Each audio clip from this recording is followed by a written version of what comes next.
হাই everyone অলপমান নিজকে change কৰাৰ চেষ্টা কৰি আছোঁ আৰু চেঞ্জ কৰা মানে হৈছে যে কিছুমান বেয়া হেবিট এৰি ভাল হেবিট লোৱা আৰু মেইন কথাটো হৈছে যে মোৰ ৰাতিপুৱা উঠাটো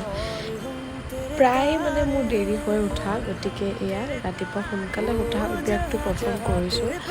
অলপমান মৰ্ণিং ৱাক কৰি আহি এয়া দেহাক স্কুলত থৈ আহিলোঁ আৰু এতিয়া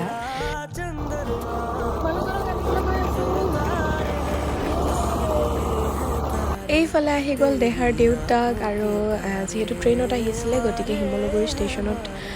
নামিলে তাৰ পৰা মই লৈ আহিলোঁগৈ আৰু এয়া আহি পাই আমালৈ কিবা কিবি আনিছিলে কাপোৰ কানি সেয়া দেখাই আছিলে এতিয়া অলপমান ফ্ৰেছ হৈ খাই বৈ পেলাই আমি গৈ আছোঁ দেহাক আনিবলৈ কোন আহিলে চাওঁ কোন আহিলে কেনেকুৱা লাগিছে দুনু লাগিছে